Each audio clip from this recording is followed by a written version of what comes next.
절대 하지 말라는 것보다는 일단 금인레이는 저라면은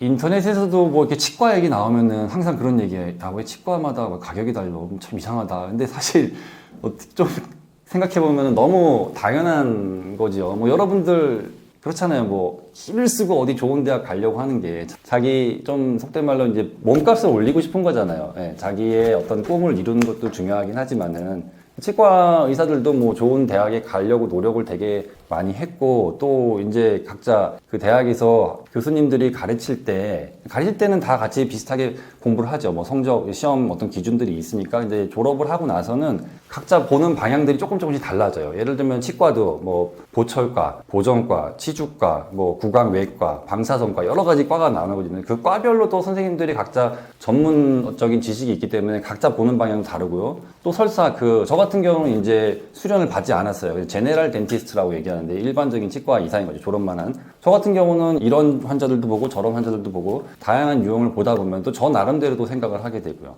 또 저는 이제 교합이라는 분야에 관심이 있는데 이 교합이라는 것도 선생님들마다 각자 교합의 학파도 있고 각자 보는 책도 있고 그러다 보니까 서로 다 다르거든요. 그러니까 뭐 충치를 보더라도 어떤 과목을 어떻게 전공했냐에 따라서 달라지는 거고요. 또는 작은 치과 얘기를 했는데 제가 어떻게 이렇게 됐는지는 모르겠지만 저는 이제 미니멀리즘이라는 단어를 되게 좋아하거든요.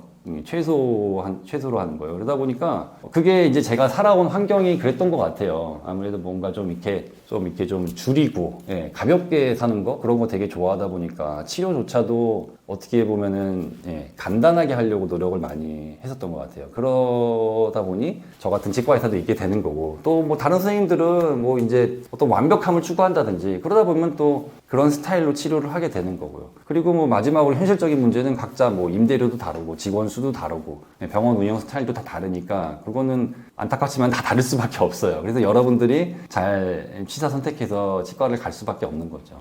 재료적인 측면에서도 뭐 충치 치료를 하는데 이제 뭐 어디는 뭐 레진으로 떼어라, 어디는 뭐 금 인레이를 하라, 뭐 이렇게 바뀔 수도 있어요. 근데 그거를 뭐 어떻게 딱 이렇게 할 수가 없고요. 여러분들이 어쩔 수 없어요. 시대가 이렇게 흘러왔기 때문에 뭐 유튜브도 있고 뭐 이런 책도 있는 거고 있으니까 뭐 나가보면 집 앞에 치과가 뭐 한 개만 있는 게 아니거든요. 서너 개가 있기 때문에. 그리고 뭐 진단비라고 하죠. 처음 가서 구강 검진을 받는 것도 비싸지 않단 말이에요. 뭐 4, 5천 원이면 받기 때문에 얘기를 들어보는 거죠. 근데 급한데 만약에 내가 너무 아프다 그러면은 갔을 때 일단은 치료는 받되 뭐 신경치료 하든 뭘 떼우든 일단 하되 그 이후에 어떤 뭐 치료 계획에 대한 얘기를 들었을 때는 우선은 얘기를 들어보고 이게 뭐 괜찮은 거가 아닌지 뭐 판단을 해 보셔야겠죠. 그래서 저는 보통 이제 천천히 접근을 해라.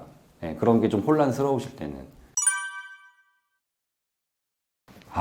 정말 저는 금 알러지가 있는 정도고요. 어떻게 보면은 제가 금을 치과에 들여놓지 않은 게 한 10년이 넘은 것 같아요. 그전에는 금을 했어요. 저도 2005년도에 제가 치과를 개원했었는데 그때만 해도 뭐 한 5년 정도는 금을, 많이는 아니에요. 다른 치과에 비해서 많이는 아니에요. 금을 썼는데 우리가 보통 대학에서 그렇게 배워요. 이제 어금니에 쓰는 재료로서 가장 치아와 비슷한 재료, 강도, 부드러운 정도, 마모가 되는 정도, 그걸 금으로 배우거든요. 실제로 맞아요. 맞는데, 실제 제가 임상을 하다 보면, 환자분들을 보다 보면은, 정말 좀 슬퍼요.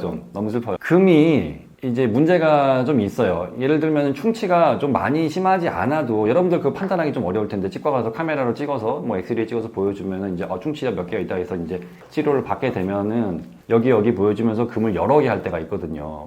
그럴 수 있는데 문제는 그 충치의 크기에 비해서 많이 깎을 수밖에 없어요. 금이라는 거는 우리 금반지 만들 때 주조를 하잖아요. 주조를 한다는 얘기는 어느 정도 부피가 필요하거든요. 그 부피 어느 정도 상자 모양으로 만들어야 되기 때문에 치아를 충치의 크기에 비해서 상당히 많이 깎아야 돼요. 많이 깎다 보면은 치아가 약해지거든요. 약해지다 보니까 저는 하루에 한 명은 꼭 보거든요. 거의 매일매일 하루에 한 명은 보는데, 아까 씹는 면 충치도 금인레이를 상당히 많이 하시는데, 씹는 면 충치라는 거는 둘레에 쌓여 있어요. 치아 가운데가 구멍이 뚫렸으면 주변이 쌓여 있기 때문에 다른 재료로 해도 이 재료가 꽤 잘 버티거든요. 금만큼은 아닐지라도. 그런데 그런 부분까지도 다 이제 튼튼하게 하려고 금으로 하다 보니까 이제 치아가 너무 약해져서 금이 가는 경우가 또 많아요. 그리고 특히나 우리나라 사람들은 이제 좀 질긴 걸 많이 먹는다고 하더라고요. 그래서 서양 사람들에 비해서 더 잘 치아가 부러지고, 최근에 또 서울대학교에서 논문 나온 것도 있어요. 금 인레이 장착된 치아가 온도 변화에 취약하다. 자기 본래 치아에 비해서. 그래서 더 금이 가는 확률이 높다는 얘기인 거죠. 더군다나 이제 근래 논문은 아닌데 50대 우리나라 사람들이 금이 가는 사람이 너무 많다는 얘기죠. 그냥 뭐 금 인레이를 꼈던 안 꼈던. 근데 그런 상황에서 금 인레이는 버티지를 못해요. 그러니 비싼 돈 주고 금 인레이를 했는데 치아를 뭐 아파가지고 뭐 뽑을 정도는 아니지만 신경치료까지 해야 되는 경우도 많고, 또는 이제 뽑게 되는 경우도 있어요. 종종. 솔직히 제가 이런 표현해서 죄송한데 귀찮아요. 돈 벌려면 열심히 치료를 해야 되는데 좀 뭐 하는 건가 싶을 때가 있거든요, 이게 지금. 예, 뭐 저도 치료를 잘 못해서 제가 뭐 한 치료 계속 반복해서 뭐 임플란트도 하고 뭐 이럴 수도 있는데, 이제 이게 과연 경제가 순환이 되는 건가? 이렇게 해서 망가진 치아를 다시 뭘 치료해서 뭐 씌우고 임플란트를 하는 게, 이게 해서 제가 돈을 버는 게 행복한 일인가 싶을 때가 많거든요. 그리고 뭐 그렇게 씹는 충치 치료를 해도 결국에는 사이 충치를 못 막거든요. 그러니까 금인레이를 했어도 나중에 또 망가지니까, 뭐 다른 재료를 해도 마찬가지인 건데, 금인레이를 하던 다른 충치 치료를 해도 충치 재료를 써도 사이 충치 같은 걸 못 막기 때문에 어차피 망가질 거라면은 비싼 금을 쓸 이유는 없겠다라는 얘기인 거죠. 금 인레이는 일단 탈락이 좀 되는 편이에요. 오랫동안 쓸 때 뭐 탈락이 되는 경우가 있는데, 탈락이 되면 차라리 낫기는 하죠. 근데 탈락이 되면 또 여러분이 가셔서 또 금인레이를 하라는 얘기를 들으실 수도 있어요. 어금니가 뭐 그 금이 좋다고 해서. 근데 잘 생각해 보셔야죠. 금인레이를 했는데 탈락이 됐는데 또다시 금인레이를 하겠다? 좀 생각해 보실 필요가 있어요. 네.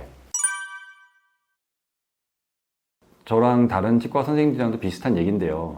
절대 하지 말라는 것보다는 일단 금인레이는 저라면은 어금니 사이 충치는 아까 말씀드렸듯이 금인레이를 하시라 말씀드리는 편이에요. 뭐 제가 하겠다는 게 아니라 대부분 다른 치과에서 금인레이를 권할 때 그걸 거부하실 이유는 없다는 얘기죠. 그런데 이제 씹는 면에 있는데, 씹는 면 충치가 있는데 그게 좀 큰 경우가 있어요. 대표적인 경우가 뭐냐면, 여러분들이 어렸을 때 엄마 손 잡고서 치과 갔다가 충치가 몇 개 있어요. 뭐 따님, 아드님 충치 치료 해야겠어요 했는데 색이 어둡잖아요. 검은색, 회색 뭐 이런 건데, 그게 이제 몇 년이 흘러서 5년이나 10년이 흘러서 치과를 가다 보면은 약간 주변이 어둡게 보이고 하다 보면은 치과 의사 선생님께서 이거 썩은 거다 뭐 이렇게 얘기를 하게 되고, 그러면은 어떻게 해야 되나요? 얘기를 들으면은 이게 어금니는 금이 제일 좋으니까 금인레이를 하십시오 하는데, 그렇게 되면 어떻게 되냐, 아말감을 제거하면서 아말감 주변에 약간 검은 것도 다 제거를 하면서 하다 보면은요, 씹는 면에 금의 크기가 엄청 커질 수밖에 없어요. 제거가 많이 되기 때문에. 그러면은 아까 말씀드렸듯이 치아의 주변이 얇아져요. 그러면 부러지기가 엄청 쉬워요.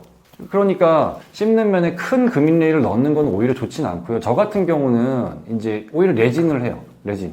금보다는 훨씬 더 그나마 더 저렴하니까 레진으로 충전을 하고, 어떤 선생님들은 야 레진이 버티냐, 못 버티면 한번 와서 수리하고 관리 받고 하면 되는 거고요. 또는 안 되면은 결국에는 이제 크라운을 해야겠죠. 그런 경우도 좀 안타까운 거예요. 처음에 금인레이가 큰 게 있었는데 이건 도저히 치아가 부러지진 않았는데 부러질 것 같은 경우가 있거든요. 주변이 너무 얇아가지고요. 그러면은 크라운을 하실 수밖에 없는 거죠. 그러니까 막상 이렇게 자기가 치료받은 역사를 돌아볼 수 있다면, 여러분들이 치과적인 지식이 있어서 또는 꼼꼼하게 챙길 수 있다면은 이거 진짜 괜히 받았다 싶은 생각이 들 때가 있을 거예요, 아마.